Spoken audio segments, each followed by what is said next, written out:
வணக்கம். Toronto மாநகரிலே king street வெஸ்ட்டிலே ஒரு பிளானும் இல்லாமல் சும்மா நடந்து போயிட்டு இருக்கும்போது இந்த இல்யூஷன் பலூன்ஸ்லாம் கட்டி தொங்க விட்டுருந்தாங்க. என்னவா இருக்கும் நம்மளுக்கு தெரியாம ஊருக்குள்ள என்னமோ நடந்துட்டு இருக்கேன்னு சொல்லிட்டு உள்ள போனா ஃபுல் ஃபெஸ்டிவல் செட்டப் போட்டு அங்கங்க அந்த பீன் பேக்ஸ்லாம் போட்டு செம்மையா சில் பண்ணிட்டு இருந்தாங்க. கலர்ஃபுல்லா பாக்குறதுக்கு நல்லா இருந்துச்சு. விடுவமா நம்ம இந்த படமா இருக்கு விண்டர், அதுக்குள்ளே 3 மாசம் ஓடி போச்சு.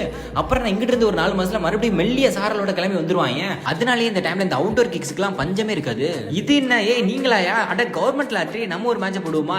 போயா சிப்ஸ் நான் தான் வின்னு பண்றதெல்லாம் பண்ணிட்டு அப்பப்போ இந்த இண்டிஜினியஸ் பீப்புளுக்கு சப்போர்ட் பண்ற மாதிரி ஒரு விஷயத்தை வேற பண்ணி விட்டுறாங்க. இதா நிக்கிறார்ல பிலிப் கோட்டே, சும்மா இல்ல ஹிஸ் ஹிஸ்டோரியன்ங்க. பா என்ன ஆன்சிஸ்ட்ரியல் நாலேஜ் இந்த மனுஷனுக்கு. இவரோட சேர்ந்து கொஞ்ச நேரம் இந்த பெயிண்ட் ஒர்க்ஸ்லாம் முடிச்சுட்டு வெளியே வந்தா மழை இப்படிலாம் ஏதாச்சும் ஆகும் தெரிஞ்சா சென்டர் ஆஃப் த சிட்டில ஒரு டென்ட். இவர் கூட ஒரு இண்டிஜினியஸ் தான். தி க்ரீ அப்படின்ற ஒரு ட்ரைப்ல இருந்து வராரு. முடிஞ்சா கூகுள் பண்ணி பாருங்க, செம்ம இன்ட்ரெஸ்டிங்கா இருக்கும். அடிச்ச காத்துல டென்ட் பிடிங்கிருச்சு. இதெல்லாம் முடிச்சுட்டு இந்த பக்கம் வந்தா என்ன வாய்ஸ் இல்ல. அடுத்த 2 மாசத்துல மட்டும் ஸ்னூப் டாக்ல இருந்து இமேஜின் டிராகன்ஸ் வர டொரண்டோக்குள்ள 30 கான்செப்ட்ஸ்க்கு மேல நடக்க போகுது. நம்மளால இப்போதைக்கு இந்த அளவுக்குலாம் செலவு பண்ண முடியாது. அதனால